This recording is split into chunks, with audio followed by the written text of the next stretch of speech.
They did it. They made a Christmas Story movie that's not a steaming pile hit.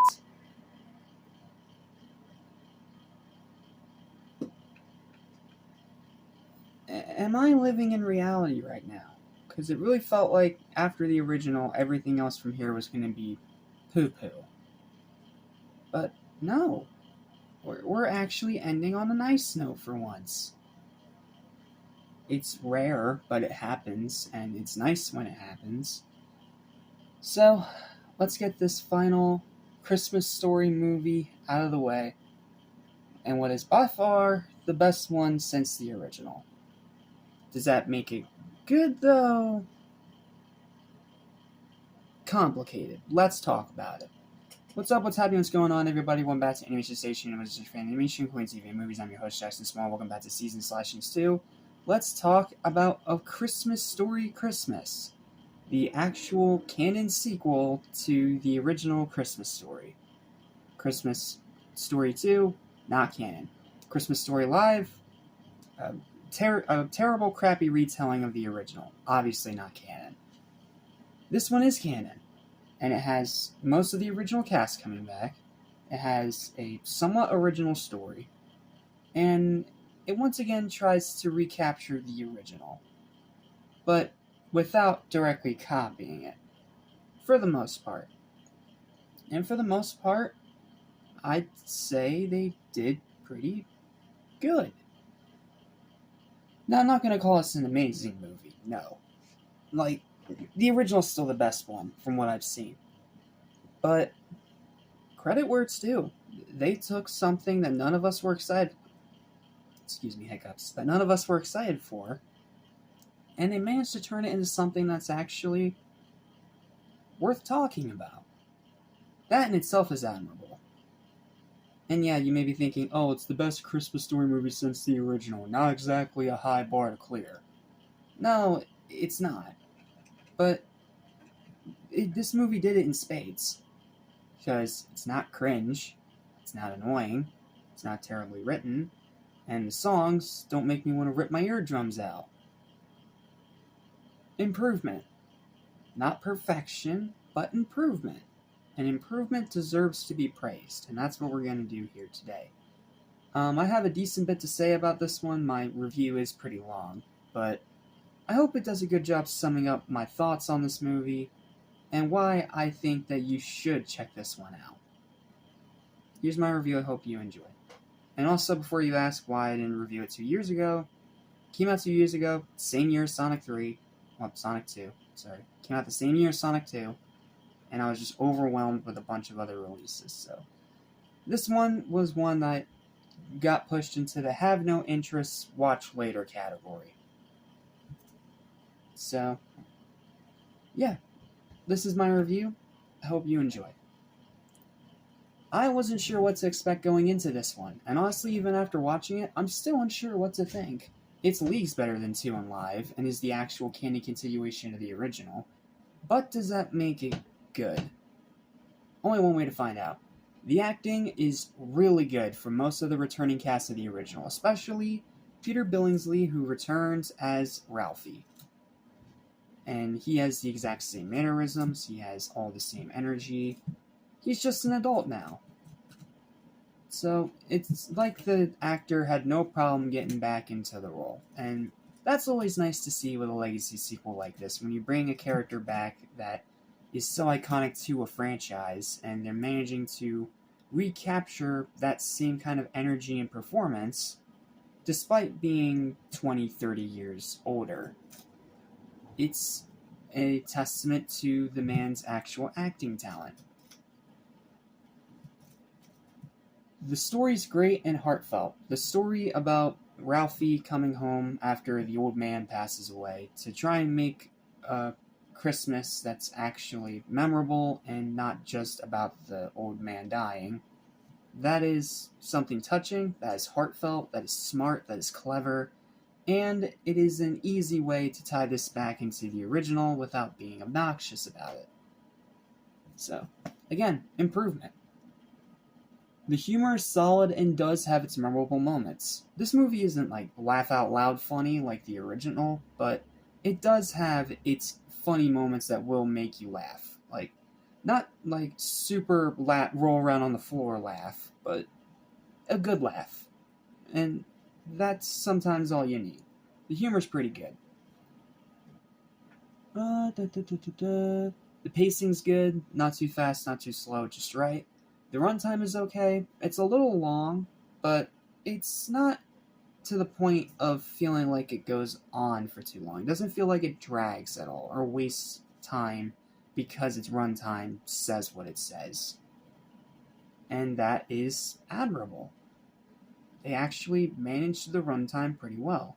It's just towards the end that you start to feel it. The writing is decent. It's not like an Oscar-worthy script or anything like that, but it does a good job serving the story that it needed to and keeping all the characters in character despite being adults. And it was overall a refreshing watch. Yeah, after suffering through 2 in Live, this was very refreshing. This is something that I clearly and desperately needed. But then there's one huge problem that doesn't allow this movie to really stand out on its own.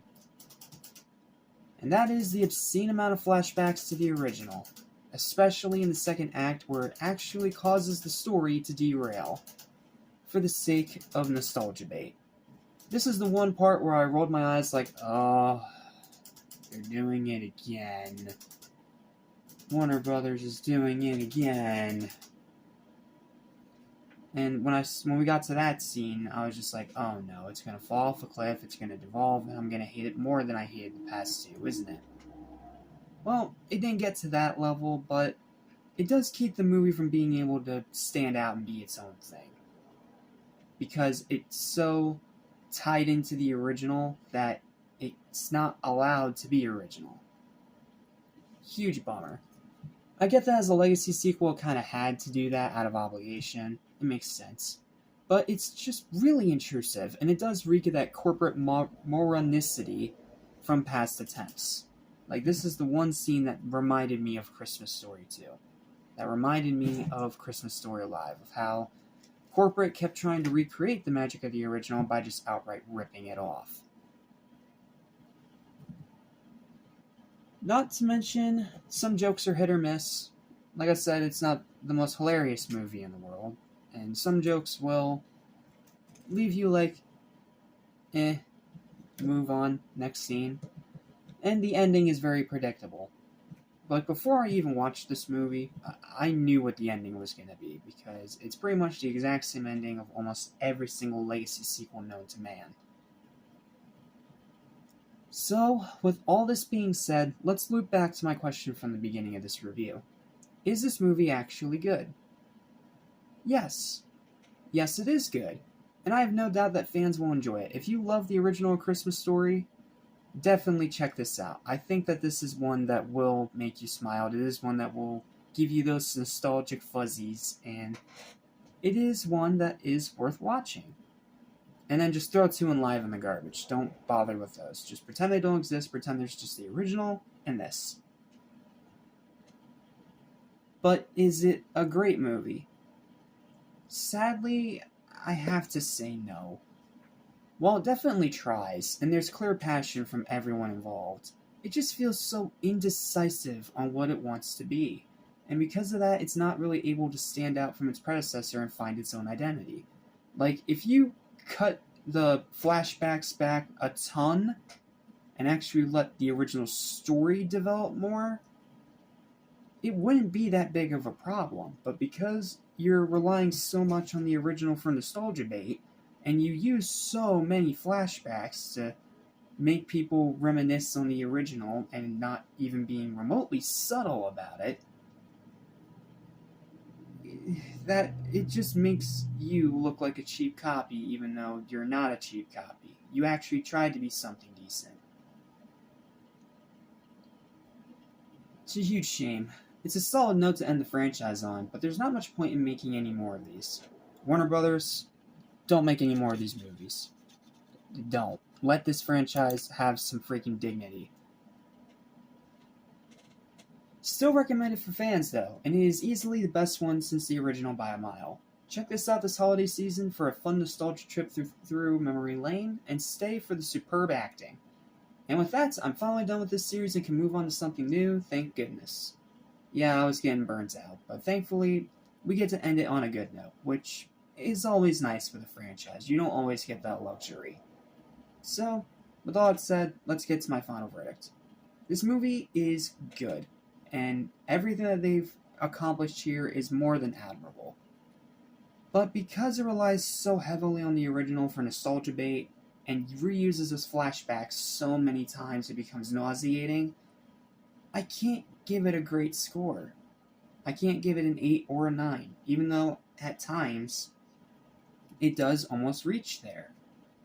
But because of all these flashbacks and because of wanting to continuously shove the original down our throat despite trying to watch something different, it just will never be able to be recognized as its own thing.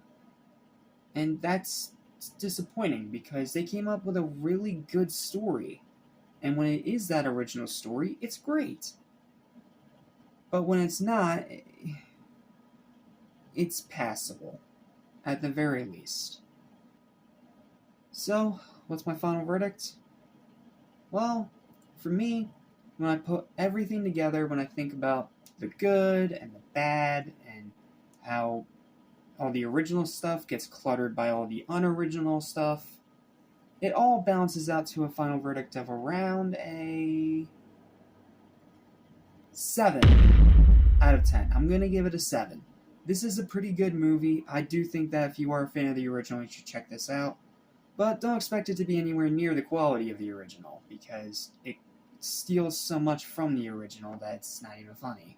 It wants to be its own thing, but because corporate ties into the original so much and literally throws the original in our face with these obnoxious flashbacks, it's not allowed to find its own identity, which hurts the rewatch value. But it's still a pretty good movie. I do give it a thumbs up, and I can't see why people liked it when it came out 2 years ago.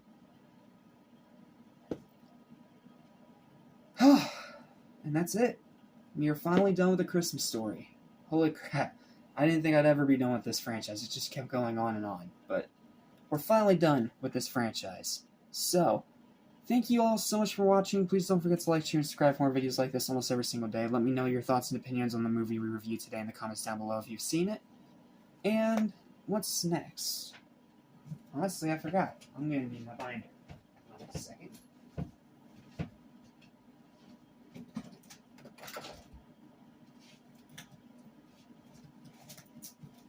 Need to be handy dandy binder. Let's see, what's next?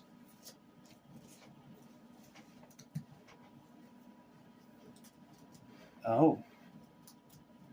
Okay, finally.